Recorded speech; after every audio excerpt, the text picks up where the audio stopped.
Hi readers! Today you're going to read a story called I'm the Small One, all about a little girl named Sophie who's the smallest one her age. And we're going to read to find out if being small is something she likes being or if being small is something that bothers her. So if you look at the cover here, where the title is I'm the Small One, it looks as though Sophie's looking up because she's really small to see all of her friends. And to me, she's not looking too thrilled, is she? And this story was written by George Anthony Coles and illustrated by Begonia Corbalin. I'm the Small One. So I'm going to go through a few pages, and I'm going to show you places that I got stuck, and I'm going to show you what helped me when I got stuck, and then you're going to read and try to help yourself get unstuck by using your sound chart and your reading strategies, okay? So I also have my sound chart out, and I also have my reading strategies in case I get stuck. Okay. I'm the Small One.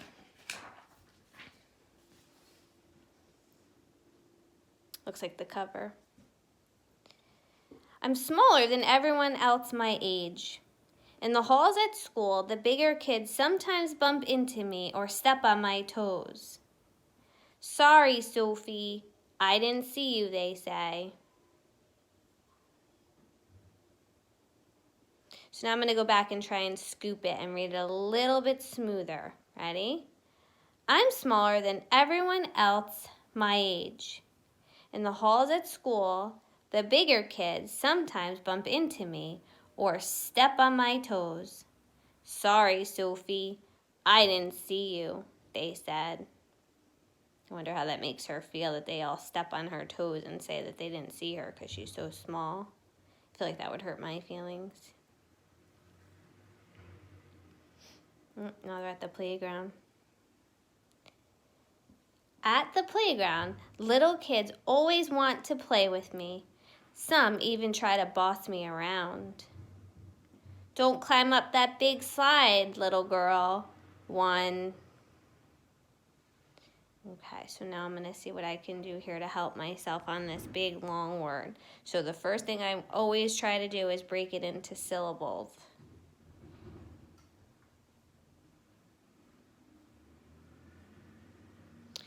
Okay, so I'm going to find the vowel in each syllable. So I see a vowel here, followed by a consonant.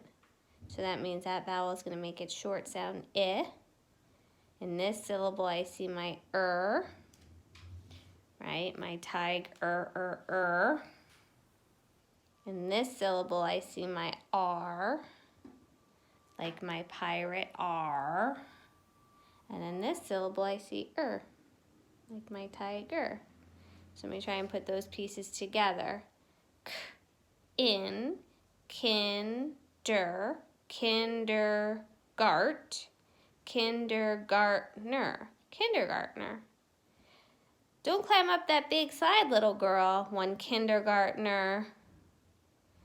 Stuck on the next word. Let's see, I'm going to use my ending power. So I see an ending. When I see an ED ending, I always figure the base word out first. And in that base word, I see R, like that pirate.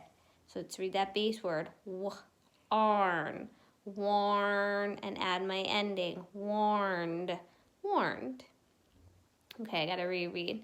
Don't climb up that big slide, little girl, one kindergartner warned me last week. You might fall and hurt yourself. I'm gonna reread it in scoops now, be a little bit smoother. At the playground, little kids always want to play with me. Some even try to boss me around. Don't climb up that big slide, little girl, one kindergartner warned me last week. You might fall and hurt yourself. I bet that doesn't make Sophie very happy that a kindergartner is warning her about playing on a slide, and that even some kids want to boss her around because she's so little. They probably think she's younger than she really is.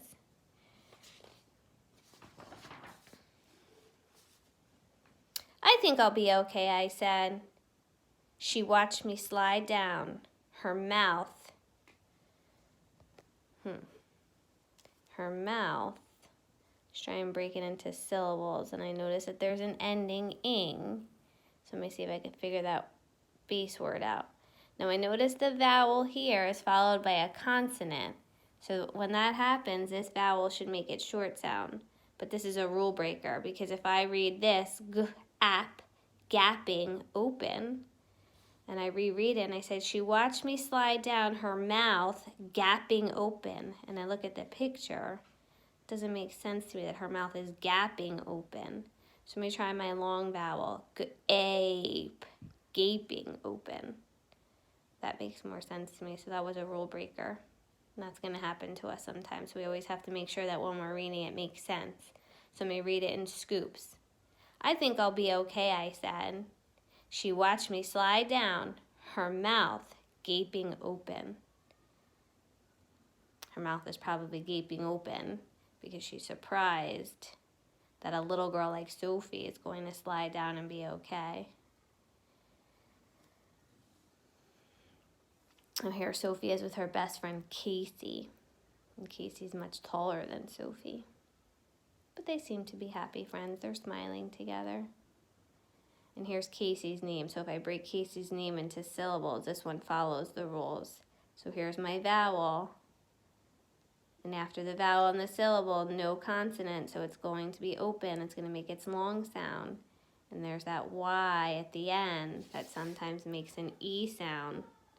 Y says E, right? Like a baby. Okay, so let's go ahead and let me read that. My best friend Casey is one of the tallest kids in 2nd grade. Her legs are so long that when she walks, I have to jog to keep up with her. Sometimes grown-ups ask her, "Who's your little friend?" And one day, while I was over at Casey's house, her grandma thought Casey was babysitting me. I'm going to reread it in scoops here so my brain knows what's going on. My best friend, Casey, is one of the tallest kids in 2nd grade. Her legs are so long that when she walks, I have to jog to keep up with her. Sometimes grown-ups ask her, "Who's your little friend?" And one day, while I was over at Casey's house, her grandma thought Casey was babysitting me. I'm sure that didn't make Sophie very happy. I wonder how that would make you feel if you were in Sophie's shoes.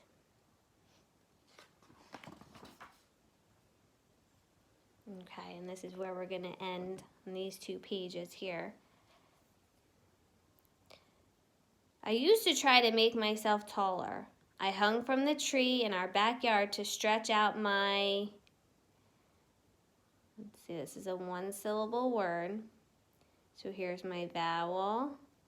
My consonant's closing the vowel, so it's going to make that short I sound. Let's see. Limbs. Oh, my limbs. Like a tree limb. Or my limbs, like she's stretching out her limbs or she's stretching out her arms. So the B is going to be quiet there.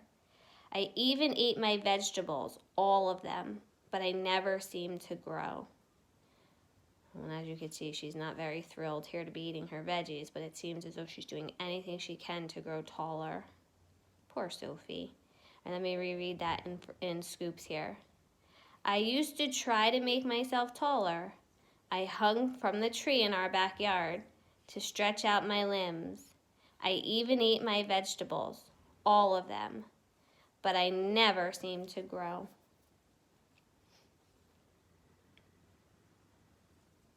I wonder if Mom's going to be able to tell Sophie something to make her feel better.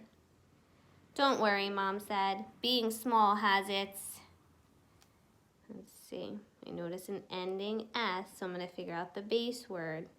And in my base word, there's that sound, like that tiger. Irk, perk, and add my endings. Perks, perks. Let's reread that again. Don't worry, Mom said. Being small has its perks. Has its perks. I wonder what that means. I think what Mom is telling her is that not to worry, being small has some advantages, has some pros or some good things about being small. And listen to what Sophie's going to say. Did it? I'd never noticed any.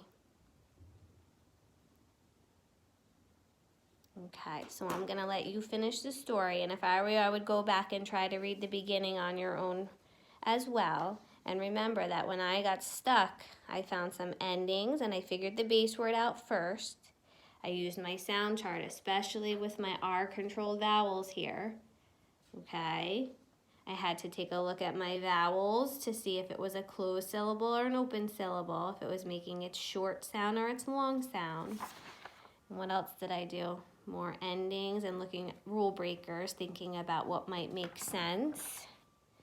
Okay, breaking words into smaller syllables, smaller parts. Okay, so when you're reading today about Sophie, let's keep in mind if there is any perk, anything good she can figure out about being small.